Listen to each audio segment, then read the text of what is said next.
Welcome back to another edition of the Talking National League podcast. Episode 24 is on this fine Thursday evening. And on today's edition of the podcast, we are going to be previewing all the upcoming National League games that are to be played over the Christmas period. I'm pleased to be joined by Joe, making his debut on the channel from Off the Line blog. Joe, firstly, how are you doing? Well, I'm a Torquay fan, so I think Yeah, you can got kind on of to fill that. that one in yourself. But yeah, I'm doing well, thanks, Luke, and thanks for having me on. Yeah, it's a pleasure to bring yourself on. And yeah, just to give your page a plug, do you mind telling everyone what it's about? Because I can't highly rate it enough, to be honest, from what I've seen covering all the leagues from the fifth tier to the first tier. Well, second tier. Yeah, so anything outside of the Premier League, so three leagues in the EFL and then all of non-league, we try to cover those leagues in as much detail as we can and give a bit of insight into the lower leagues for people that are either fans of clubs in that league or aren't fans of club in Yeah. that league.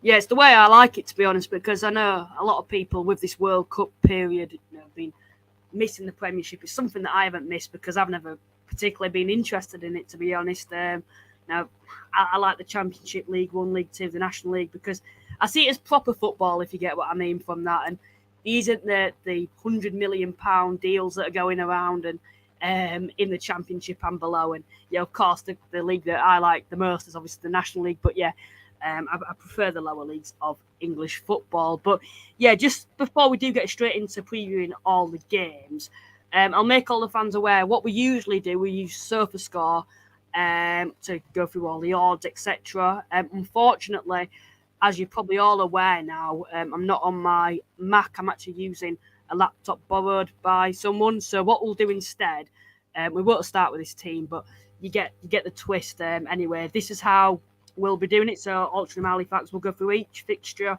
into greater depth. And yeah, we'll just start from that. So yeah, starting with the fixtures then. As you're a Torquay United fan, let's start with Torquay v Yeovil. Now, if you could have, as it is a time for giving, if if the football gods out there could give Torquay United something, what would it be?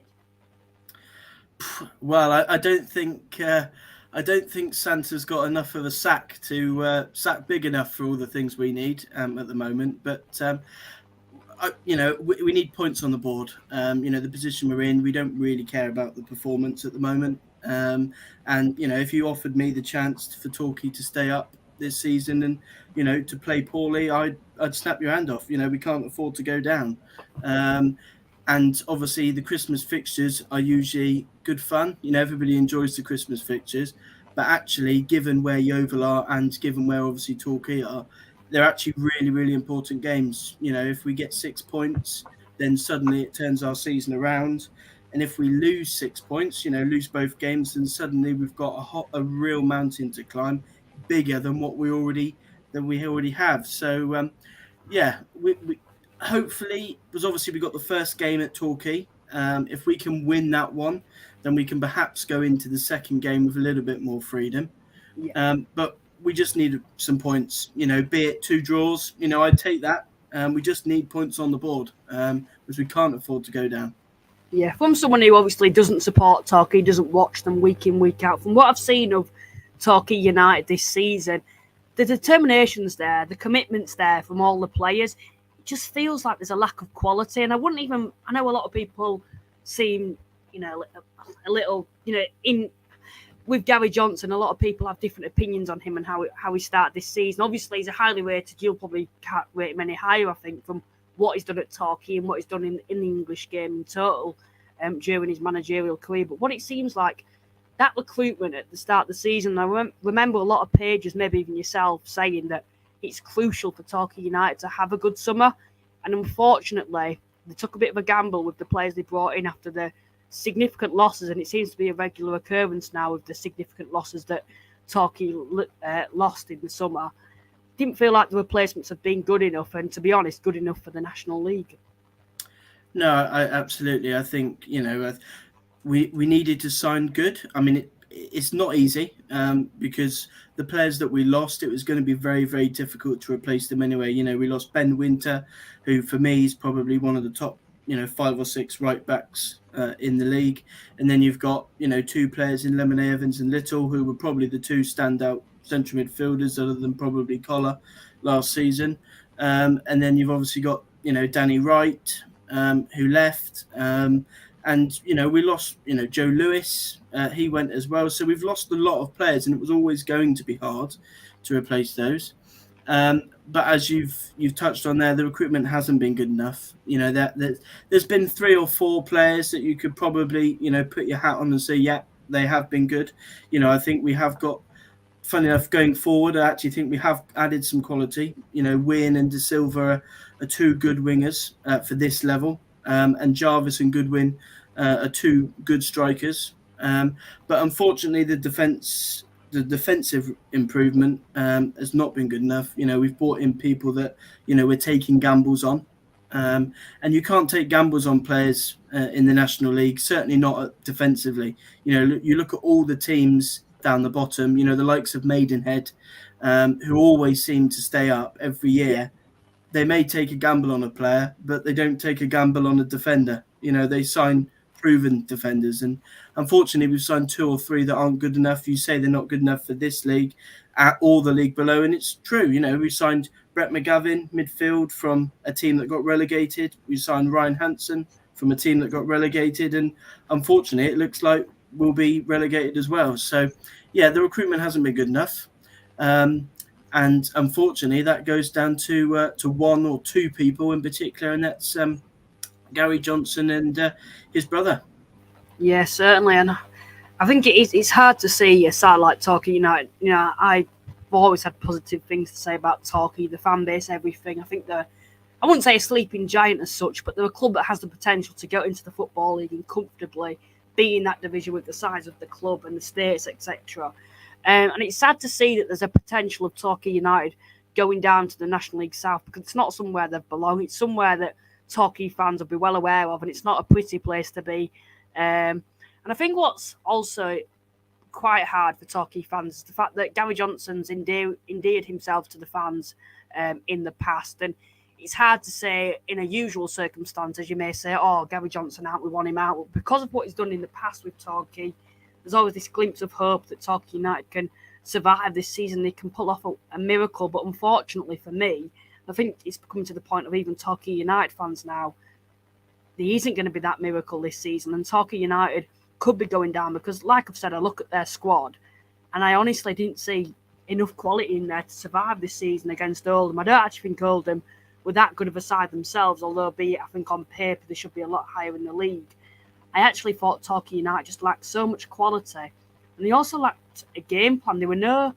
I watched them against Oldham and a few times this season. It don't feel like it's a game plan. There's no, possession style of football, counter-attacking style of football. It's like you've chucked 11 players out there and you find a way to win.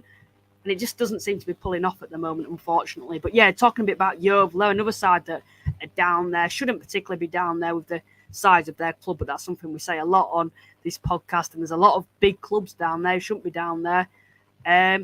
Yeah, this is going to be a big game. Yeovil, another side, didn't have the best summer when you look at in terms of recruitment. There doesn't seem to be any star man for them this season. For me, this game, and I'll ask for your prediction in a sec, I can only see a draw. I think it'll be a tasty game. Yeovil will bring a lot, I think, to Torquay. And on the other hand, Torquay, there'll be a big crowd, in my opinion, that play more. With it being the festive period, yeah, I think I'm going to go for a draw, a 1-1 draw. What's your take on it? Well, I think you summed it up quite nicely there. I don't think Yeovil have got any stars. And I think, I actually live in Yeovil at now, so I see them more so than I do actually Torquay. And they do, going forward, they struggle. Alex Fisher tries really hard, but, he hasn't scored many goals this season. And that's been their problem. They're the lowest scoring side in the whole of the National League. No team scored less goals. So given that I've said that, they'll probably turn us over 3-0 now. But yeah, I wouldn't be at all surprised if we lose. I'm going to go with 2-1 to Torquay. I've got to say that, but I wouldn't be at all surprised if Yeovil win 1-0. I think Mark Cooper is the sort of manager that given the situation they're in, he'll go to Torquay and he'll shut up shop like he did away at Notts County, and he will know the significance of getting a win. And I wouldn't be at all surprised if they run out 1-0 winners. Yep. Moving on to the next game then. Barnet versus Bournemouth. Now, Barnet was a side that like to score a lot of goals this season. They seem to have had a significant turnaround compared to what they've been like in previous seasons. That's on a positive route, of course. Bournemouth, the same standard style of football of defence, find a goal and find a way to win, which is something that Bournemouth are well known for. Luke Garrard, apologies for that. Luke Garrard, a highly rated manager in this division. Like I said, the game plan that he sets up at Bournemouth, it works a treat, and I think it's been working a treat for many, many seasons now. What's your take on this game? Yeah, well, I like Barnet. I said earlier in the season that they needed it to start, actually defending and getting some clean sheets. And they have done, another clean sheet in the week in the FA Trophy. And they've looked really, really good of late. I've been really, really impressed the way that they've actually been more measured in their approach, especially as obviously defensively, whilst maintaining their quality going forward.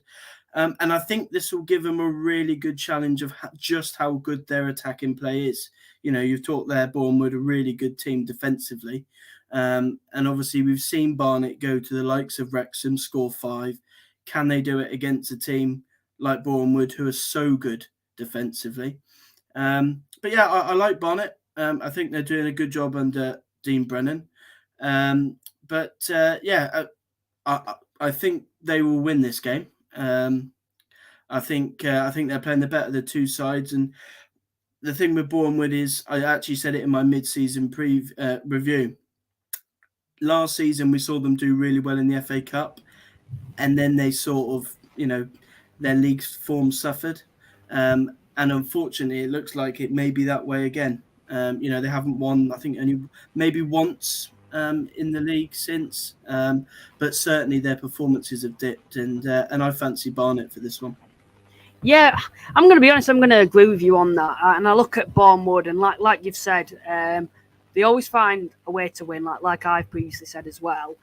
But the form recently does seem to have gone a bit of a downward spiral. They're still in the playoff spots. A lot of people may still favour them for, getting into the playoffs this season. In my opinion, it's time that they do break into those playoff spots, because it's been a couple of seasons now since we've seen them in there. And, Bournemouth are a side that are wanting to progress onto that next level now and try break into the Football League. They've had many opportunities in the past. But yeah, Barnet, being at home, I think it's a traditional, I think, non-league derby, you'd probably say with this. You look at both sides, very close to each other. I think Bournemouth fans would probably say Barnet are rivals to them more than Barnet would say Bournemouth are rivals to them. Yeah, I look at Barnet and I think they're an interesting side to watch. I like Kabamba. I think he's a quality player. Losing Mason Clark, yes, was quite a big loss, but to be honest, I think they've dealt with that so far this season. They've dealt with that a lot better than what I thought they would do. So yeah, for this game, I'm going to go for a 2-1 Barnet win. I think Barnet, when I look at them, very good going forward. Bournemouth good defensively. It's quite a hard game to predict, but for me, I think I'm going to go for a Barnet win. The next game that we'll look at then. Now, this is a game that, in my opinion, is a bit underrated. Aldershot versus Woking. It's always Aldershot's biggest crowd of the season against Woking. Woking usually take a very large following there. This is a traditional derby, in my opinion. I know both sides absolutely hate each other. What's your take on this game? Yeah, well, it's obviously a good game, and I think, as you said, perhaps one of the underrated games, perhaps not one of the bigger matchups, but I think it will be a good game. Obviously, Aldershot just appointed their new manager, the manager they've had for a while in interim charge, Ross McNeely, and he's looked really, really good in charge of Aldershot. And I think if they can get a win in this game, that will give him a real big boost heading into the second half of the season. To get a win over their rivals, having signed his contract, and a little upturn in fortunes since he's took over, it would be a really good game for them to win. As for Woking, obviously they've lost their last two, both 2-0. I'm a huge fan of Darren Sarll. I think he's one of the best managers in the National League. And I've been really impressed with the way that he's managed them this season. the way that he's recruited, and the way that they play. Knowing Darren Sarll, he will go to Aldershot and he will keep it very, very close. That's the way that he likes to play. Defend first and allow the attacking players to try and win the game. So I do fancy Woking to win this one. Obviously, Rob, who's on our National League full-time or NL full-time podcast, is an Aldershot fan, so he won't like to hear that. But I am going to back Woking to win that one. I think they will bounce back after 2 defeats, and I think it'll be close, 2-1. But I'm going to go for Woking.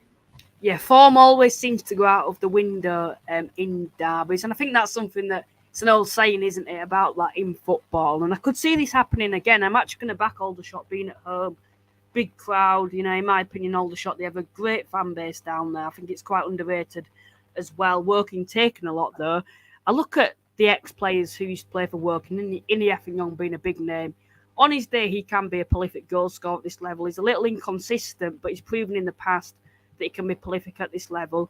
I look at Aldershot's front line in total. Look at Amaluza, another player that I highly rate at this division. I think he's impressed a lot this season. Obviously, what's his name? Ryan Glover, that's it. He went out of my head for a second. He's another player that I've been quite interested to see what he can do this season for Aldershot. And Tyler Cordner, on a more defensive note, a player that I highly rate too. Yeah, I don't know why, because I think you look at work and you look at the form, they're quite high up the league, 4th in the league. They are that sort of side. I don't know. I think the recruitment was very good in the summer, but a lot of people didn't really expect to do as well. Maybe it's a fair thing to say. This season, especially with losing Kretschmark, Inny Effingham being another name, but obviously the recruitment was always very strong for them in the summer for Woking. But yeah, I don't know. I think it's more because Aldershot have been at home. It's a derby. I just think why not? I think I'm going to go for a 1-0 Aldershot win. I think it'll be a very good game to watch, and if I wasn't at a game with the new stream, it'd be a game that I'd definitely be purchasing to watch. The next game that we'll look at then, let's go to Scunthorpe versus Chesterfield. One side down in the dugout at the bottom of the National League. Bottom of the National League, Scunthorpe versus 3rd in the National League, Chesterfield. Chesterfield on form, I think it's a fair thing to say, despite that defeat to Halifax. A bit of a shock, but from my perspective, I wasn't surprised at all in that game. But yeah, what's your take on this game? Yeah, well, they need, Scunthorpe, a bit like Torquay, similar situation, just need points on the board. I know I was speaking to a couple of Scunthorpe fans who say that there has been some good signs of late, if the performance, or certainly if the results haven't shown that. There has been some good signs under Michael Nelson. Apparently, the style of football slowly coming into play, and they've looked better performance-wise. But it's just getting that result now for them. And obviously, going into the January, sort of period, we'll have to see whether they can keep Rob Apter, because I know he's, a number of teams in the EFL are after him. So whether they can, replace him will be key. As for Chesterfield, it'd be more their first team out for this one, obviously, because they did make all those changes in midweek. Although Notts County and Wrexham fans tried to point out that they had their best team out, they certainly did make changes against Colville and be back to the main 11 for this one. I am going to go for Chesterfield. You can't really see anything other than a Chesterfield win, and especially losing against Halifax, they have to get back to winning ways. If they are going to win the title, they can't afford to have 2 or 3 weeks off losing or picking up points, because otherwise that could be the key. So I'm going to go for Chesterfield, 2 or 3-0 in that one. Yeah, we had this massive debate about if Chesterfield are still in the title race. I certainly said they would be, but these are the games that they have to be winning. Notts County and also Wrexham have gone to Scunthorpe and took all 3 points. Scunthorpe, if any side is doomed this season, Scunthorpe United are bottom of the league. There looks to be no hope, a lot of financial issues, although there has been rumours about that changing very, very soon. I've still not seen any significant change in Scunthorpe United on the field. Losing Nuttall, I think it is, who went to Oldham, was just the icing on the cake, on a negative term, that is. who obviously left to join Oldham Athletic. 9 goals, you take that away, no matter where you are in the league, that's always going to be a big loss, in my opinion, especially when you are bottom of the National League. And obviously, with the rumours of Apter only being on loan as well, I may add, if he goes, I can see no hope with Scunthorpe United this season. And I've always been one to say Scunthorpe will survive, but I'm sort of turning the other way now on Scunthorpe status, National League status, I should say. Yeah, I'm going to go with you. I'm going to go for a 2-0 Chesterfield win, unfortunately, for Scunthorpe fans. Another side that I do want to see survive this season. Another game then, Wealdstone versus Maidenhead United. Wealdstone started so strong. We've said this for a while now, and I don't know, they went down on form. They've picked up slightly. Just very inconsistent. And I think the aim for them has always been to survive this season. And I think they certainly will do that this season. Maidenhead, another side, a very frustrating side to play against. They have a plan at the start of the season, and that's to survive.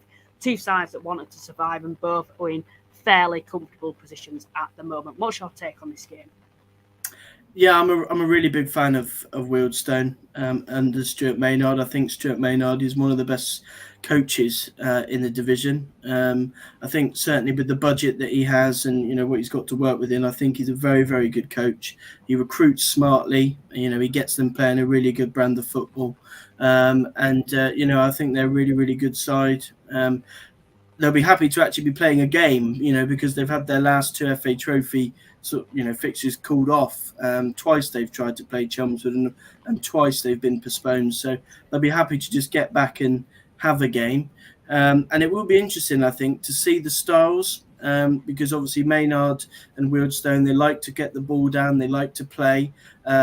Whereas you've got a Maidenhead side who do go that little bit more direct under Alan Devonshire, with Aqua up front, and try to get runners off him. So I think it makes for an intriguing game. I think both teams will be well clear of the bottom 4 come the end. I think Wealdstone, if they can add a striker or two, could push towards the playoffs, and Maidenhead will be mid-table. We always keep saying that they'll be down there at the bottom, but we're going to have to eventually work out that they're not going to be down the bottom 4. Devonshire's always going to keep them up. So I'm going to go for Wealdstone. I'm going to back them to win. I think it'll be close, because I do think they missed that goal scorer. But I'm going to go for Wealdstone to win this one. Yep. Yeah, I remember at the start of the season when we were doing the National League predictions, rock bottom Maidenhead, me and Tom both said on that when we did them, that's come back to bite us. And we should have known every season. I think the season prior to that, I predicted Maidenhead to come bottom. They still didn't. Next season, I may have to predict them to come above the relegation zone, and they may well go down. Albeit, I don't want them to go down. Actually, I do, because it's a long distance away game. But yeah, Wealdstone at home to Maidenhead. Yeah, Wealdstone, a side that I really like. I was actually impressed by their recruitment. Another side that I actually predicted in the relegation zone. I just looked at the competitiveness in the league at the start of the season, albeit they had such good recruitment. I just felt like they may potentially go down. But another side that shocked me as well with how they've started this season. Yeah, I can see why you've gone for a Wealdstone win. In my opinion, I'm probably going to go for a draw. Yeah, we'll go for a 0-0 draw, in my opinion on that. But yeah, Maidenhead, like I said, every season they're a side that are always predicted to go down and always shockers. And I think you just have to highly rate Alan Devonshire so much because of what he's done at Maidenhead ever since he took over. Dagenham versus Maidstone then. This is an interesting one. Dagenham, there were so many high aspirations for them at the start of the season to break into the playoffs for the first time since the season they came down to the National League. Maidstone, I think they're another side that their aim was to survive this season. At the moment, they're just above that relegation zone, albeit, in my opinion, I think they will be relegated by the end of the season. Yeah, what's your take on this game? Yeah, well, I think for Maidstone, they'll just be hoping that they can put in a better performance.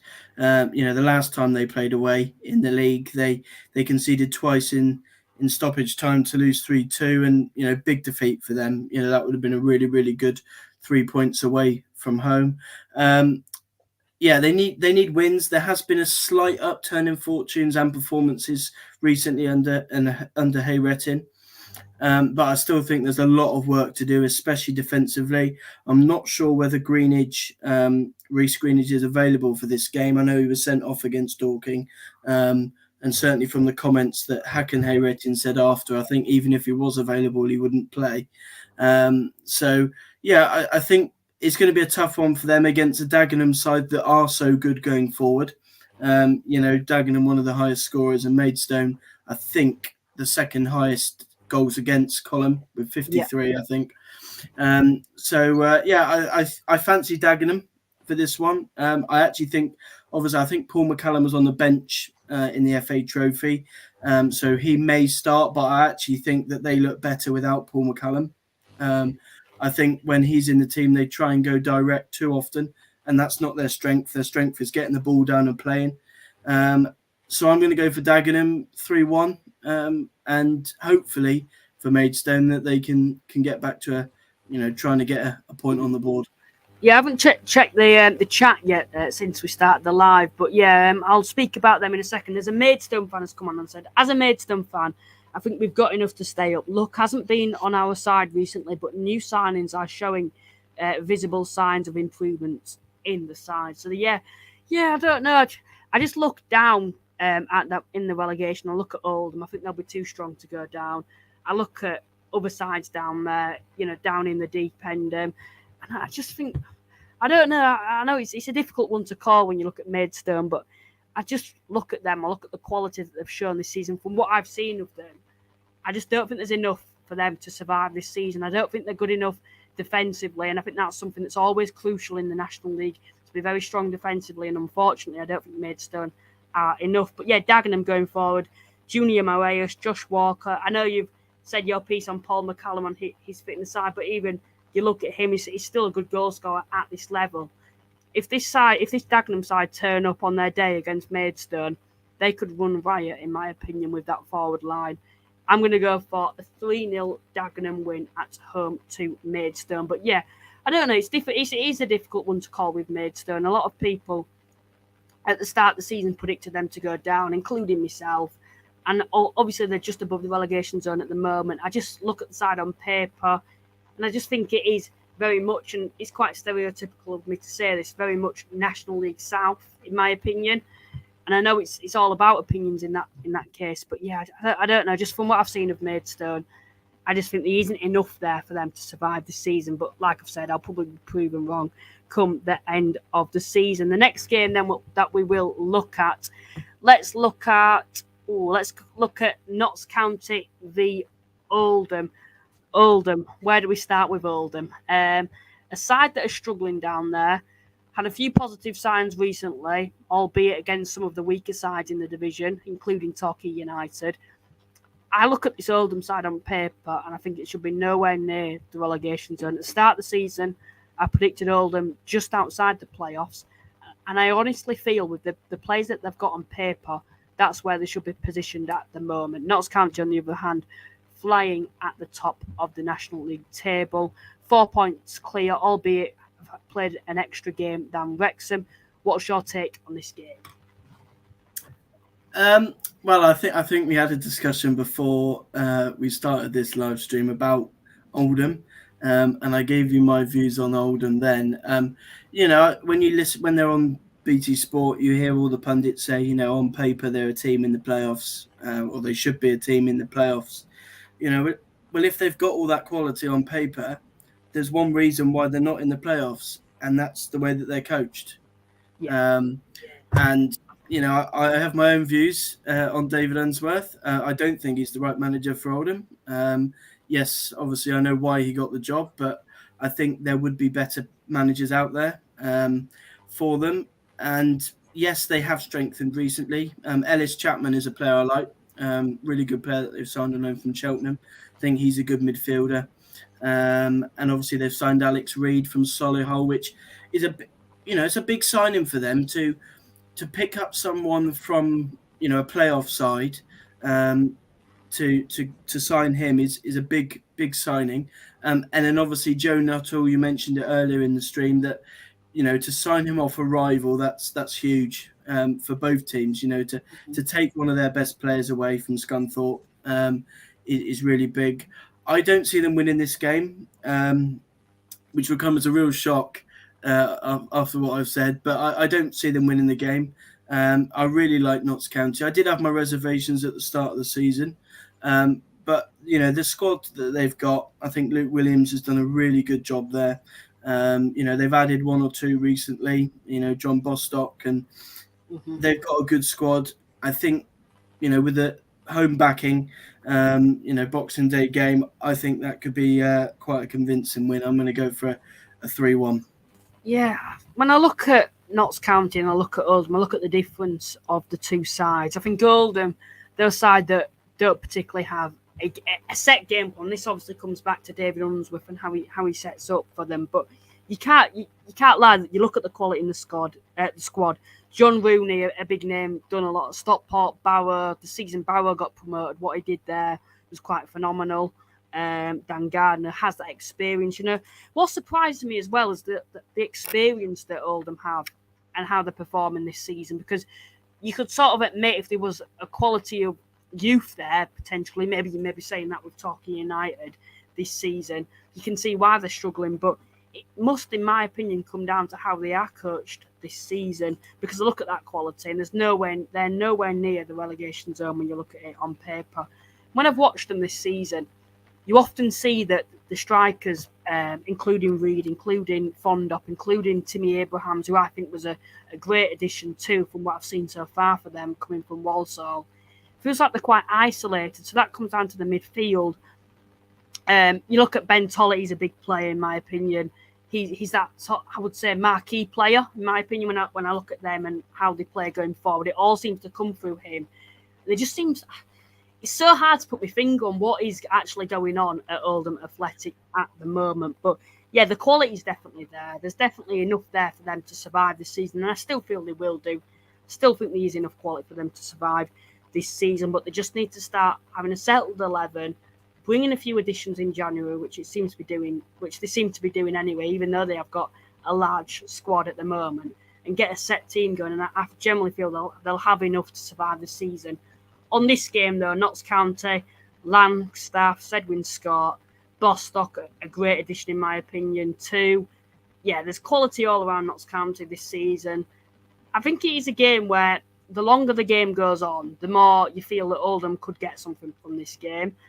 And I don't want to shock people by saying Oldham are going to get anything out of this game, but I wouldn't be surprised in the slightest if Oldham did pull off a shock result in this game. However, I think I'm going to go for a Notts County narrow 1-0. When we have had an Oldham fan that's come in the chat saying, DU will try to park the bus and play one up front like usual, so County will be able to pick us apart easily.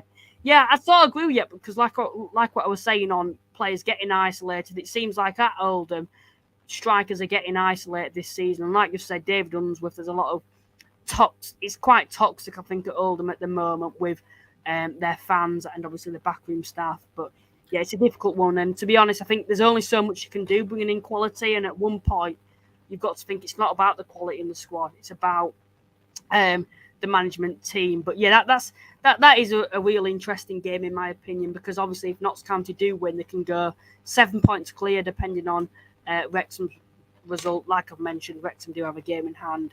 Let's go to my team then, Altrincham versus Halifax Town. Yeah, it's no way day. I always look forward to Altrincham, not too far. What's your take on this game? Well, it's a big game for Altrincham. They've lost Elliot Newby, who looks like he's going to a team in the Football League, to lose him, given how good he's been for them recently, that's a big loss for them. And it'll be interesting to see how they deal with that. I think they're two fairly evenly matched teams. I think both of them have quality and are good enough to challenge for the playoffs. But I don't think they have the consistency or that, the all-round quality to be in the top 7. I think they'll both finish mid-table.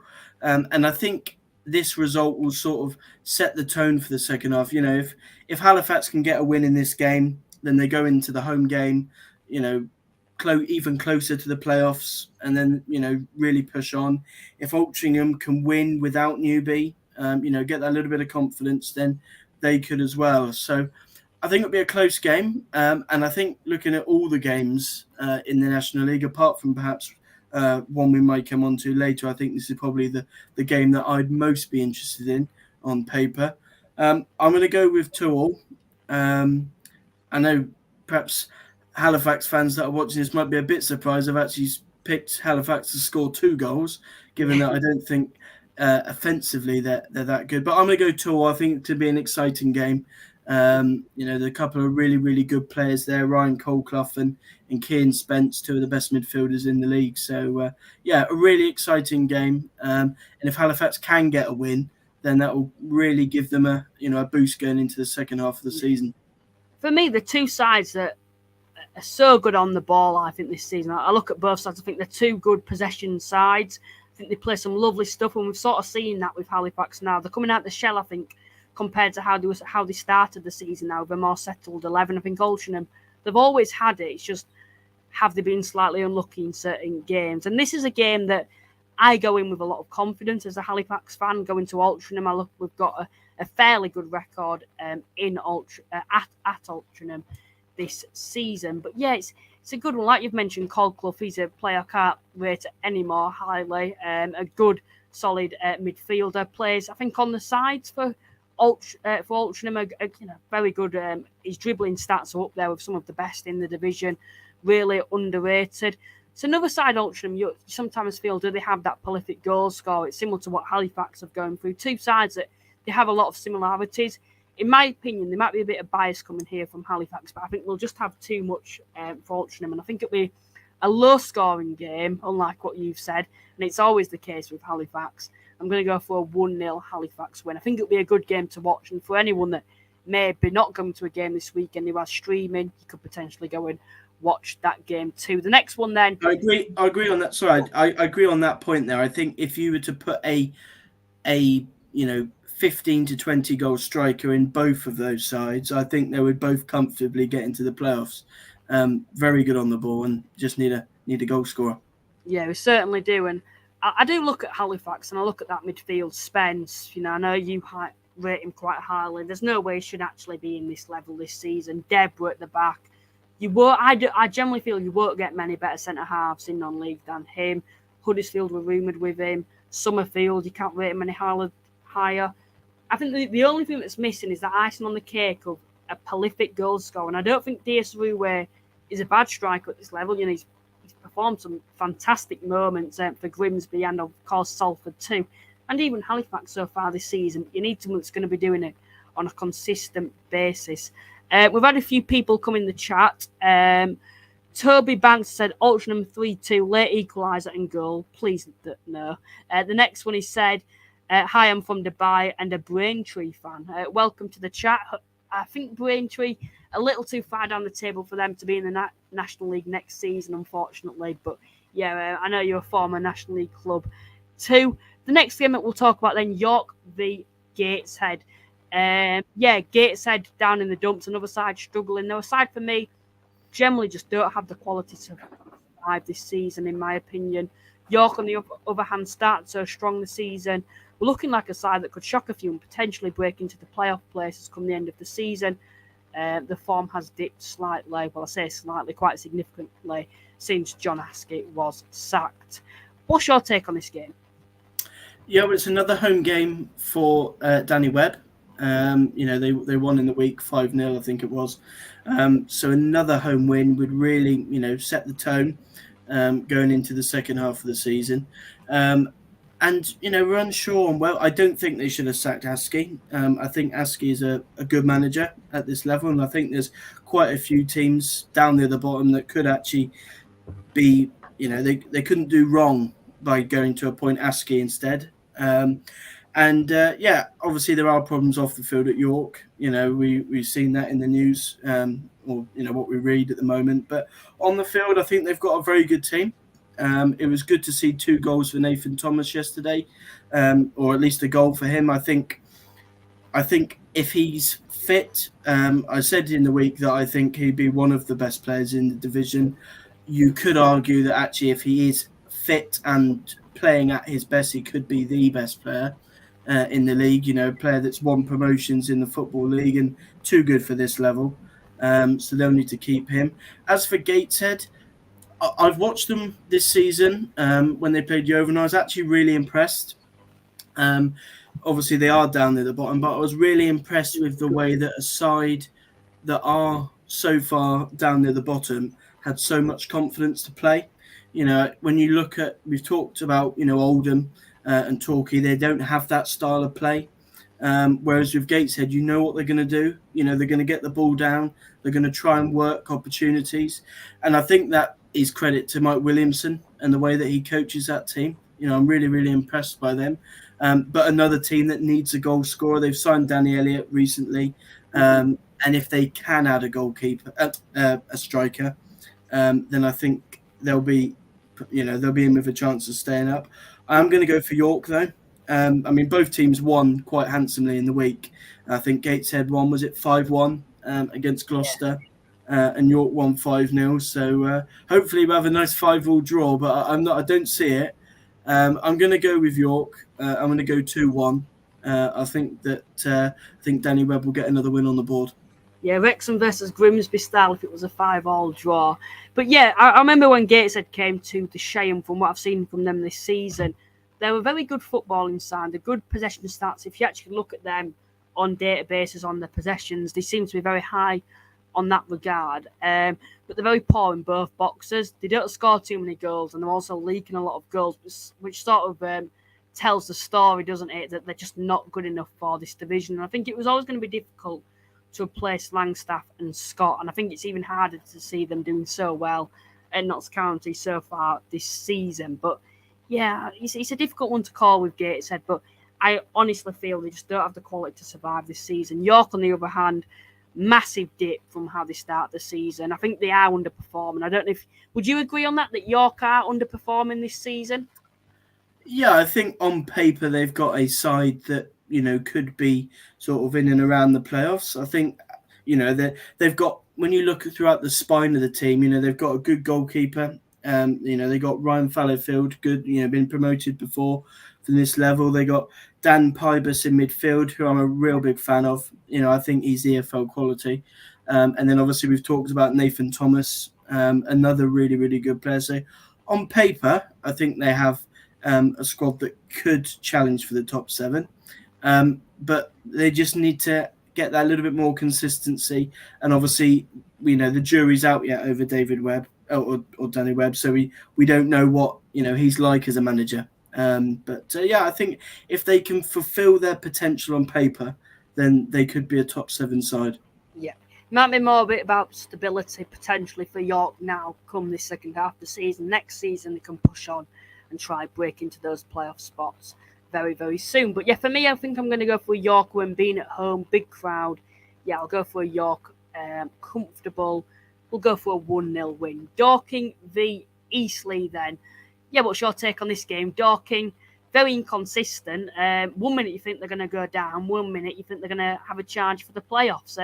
Eastleigh just steady Eddie going away in the division. Very good at home this season. However, their away form has probably been what has let them down and separated them from the top 7 and the top half of the league so far this season. Yeah, I'm a big fan of Mark White. I think he has done a really good job. And I think, you know, similar to what I was saying about Barnet at the start of the season, I think if they could improve their defensive record, then they could push for the top 7. I do. I think, you know, the way that they play, you know, they've beaten Notts County on home soil 3-1, quite convincing. So going forward, they have the quality, but defensively there are questions. And, you know, they're exciting to watch. You know, they pass the ball around really nicely, and they are a good watch. But I think perhaps they need a little bit more substance over style, because I think sometimes, you know, Dorking, you know, they came to play Torquay about a month ago. Dorking absolutely in control of the game. And then 2 errors which were enforced by themselves, overplaying, trying to play too much. And they gave us 2 goals which handed us a draw from nowhere. So I do like Dorking. I've actually been impressed with Bradbury at Eastleigh. I did have my reservations going into the season. They recruited well on paper, but I have been impressed. They've done okay so far. Like you said there, their away form hasn't been that good. I'm going to go for Dorking. I think their ability to just find a way to score a goal will go through, and I'm going to go for them to win this 2-1. Mm-hmm. This game for me, I always feel like it's going to be an entertaining one. I think I'm going to go for a 3-2 Dorking win to give that away, but just a bit on Dorking as a club, and of course Eastleigh too. You look at the rise of where Dorking have come from and how well they've done to stabilise this season, but what I think is crucial for Dorking and why I think this does sort of separate them, I think overall they have a good enough squad to survive, but at the moment with that sort of, I wouldn't say shaky defence, but a little inconsistent defence, is the fact that they've got a prolific goal scoring McShane. I think only Mullin and Langstaff at this moment in time have actually scored more goals than McShane this season. So, if they can keep hold of him, because I know there's been a few rumours going around, apparently him leaving to join another National League club in January. If they can keep him, the second half of the season for me, I think they'll be fine with McShane, because I think that's still a question about Dorking surviving this season. There is still the potential of Dorking being drawn into that relegation scrap come the end of the season, because it's a long season and there is still, in my opinion, time for Dorking to maybe fall into that trap of falling into the relegation place. I honestly feel they won't, but there is still that potential for them there to go into the relegation places. But yeah, a bit on Eastleigh then. I think Eastleigh, like I've said, steady away. A lot of people thought they'd have a poor season. There were a lot of issues going off the field come the start of the season. Seem to be doing okay, giving a lot of the so-called stronger teams a hard time this season. Got some good results in there too. Yeah, I think from my perspective, I think it'll be an entertaining 3-2 win. But two sides that I think Eastleigh don't think they'll be good enough for the playoffs this season, but I don't think they'll be anywhere near the relegation zone. And Dorking, for me, just steady-headed. Well, I think just above the relegation zone again. They've got enough going forward to survive this season. Next game, now this is an interesting one, and might have been the game that you want about. Southend v Bromley, two sides in the playoffs this season. Two sides, you probably say on Bromley's side especially, exceeding expectations in the playoff spots this season. What's your take on this game? Yeah, well, I think if you didn't know that I was a Torquay fan and you just followed my blog, then you'd think I was a Southend fan. I can't speak highly enough of Kevin Mayer. I think he's done a fantastic job at Southend. I think the recruitment has been excellent, and I actually think they've recruited the best in the whole division. And on paper, I actually think they have the best squad, barring one or two other teams outside of your Notts counties and your Wrexhams. I think Southend have the best team in the division.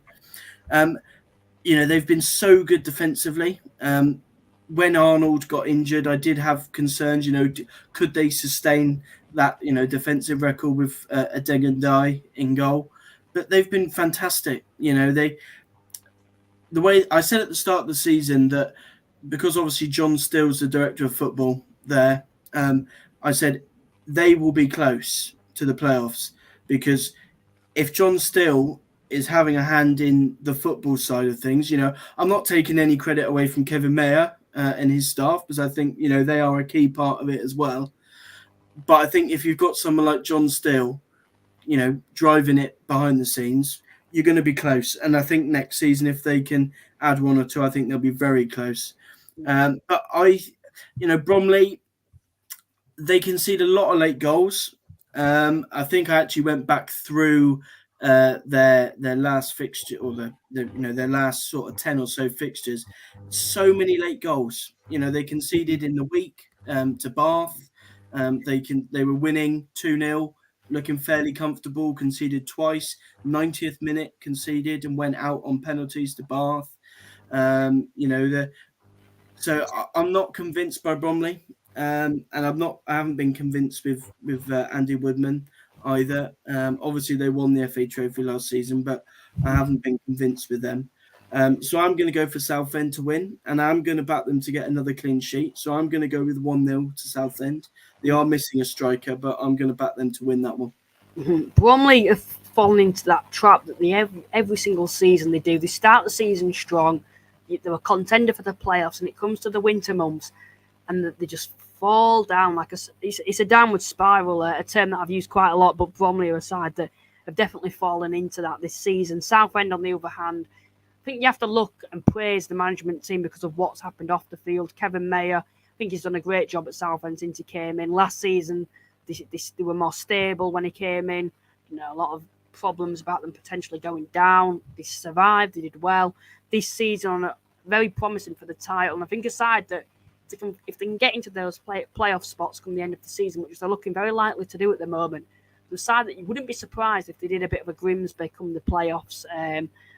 You look at Chesterfield, I think they can compete with them. Notts, I think they can compete with them on a consistent basis. Probably not. And that's why I think if they can get into the playoff spots, anything can happen in the playoffs. And I think that's a realistic aim for them come the end of the season. But yeah, Southend being at home to Bromley, I think I can only see one result here, and I'm going to go for a Southend 1-0 win. I think the way that they're set up, I think they're so organised, one of the best organised sides in the division. A lot of quality in there. Yeah, I think Southend will be fine. I think Southend will break into the playoffs, I should say. The next game then, I think we are on to, am I correct in saying we are on to the final game? And it's Wrexham versus Solihull. Some may say save the best till last. I wouldn't. I think they are better games this game week, in fact. But yeah, Wrexham being at home, I believe that there's some sort of statistic going around that Wrexham have the opportunity to break a club record, because I think they haven't actually won this many consecutive home games on the bounce. I think if they beat Solihull, that would be a record that they have broken. But Solihull Moors are the side to step in their way, and I wouldn't be surprised if they did do that. Yeah, what's your take on this game? Yeah, well, if there's one side you don't want to play and there's a chance of a record, you don't play Neil Ardley, because he's a very clever manager. And, I think it will be a close game. Solihull Moors, they haven't had a little turn in fortunes recently, but they won their last two, so that will be a boost for them. Give them a little bit of confidence going into this one, and they've scored 2 in each of their last 2 games, having struggled to score before that. Wrexham, I still think they'll fall short of the title. I don't think tactically there was enough there. I think player-wise there is. You can't argue that on paper the players they've got there are very, very good. And perhaps the best squad in the league, but I still don't see them having enough tactically. I saw it last season when they came to play more. Wasn't impressed. It seemed to be a case of, give it to the key men and just, expect a goal to happen. Yes, they have been better this season, especially defensively. But I still think that they will fall short. But that something's building at Wrexham. That when you have the ownership off the field, that looks to be in a good situation. And I'm going to back them to win this one. I think Solihull will make it tough for them. They'll keep it very close, but I think the quality of Mullin and Palmer could well decide the game. I'm going to go over 2-1. Yeah, 14 wins on the bounce it was, and I think they had the potential for the 15th. Yeah, that's the statistic. Everyone has predicted Wrexham to win the league. What is he talking about? Apologies for that, but Nad, I don't know, because to be fair, I didn't predict. I've changed my mind now. I was torn between Notts, Chesterfield, Wrexham. You've got to admit, Owen, Wrexham are second in the league at the moment, and Notts County look more likely to win the league at the moment. But obviously, we know that can change very, very quickly. But yeah, I want to just ask you a question on Solihull, because why do you feel, and this is something at the start of the season, I thought Solihull would, I think the quality is there for them to compete with Wrexham, Chesterfield and Notts County. Why do you think they can't compete with these 3 sides come the winter months and the following season? It's a difficult one, because on paper they have got a good squad. The players that they've got. And I think the spine of their team is very, very good. Yeah. And I think if you were to put a best 11 for each team together, then they could compete with Wrexham and Chesterfield and Notts County. But the depth they don't have, they suddenly don't score for a couple of games, and You know, they're looking to someone off the bench to score a goal. They don't have anybody off the bench. You know, I said in the my mid-season review that they need that extra little bit of depth because, you know, Notts County and Wrexham, they need a goal. They look to the bench, and you've got the likes of Elliot Lee, you know, John Bostock off the bench, you know, Sedwin Scott, if he doesn't start, you know, so they've got quality, and it's not just in their starting 11. I think that's why ultimately Solihull have just fallen a little bit short. You know, they don't have that depth right throughout the squad. You know, if they were to get one or two injuries, you know, say tomorrow, you know, to key players, Wrexham and Notts County and Chesterfield could be fine.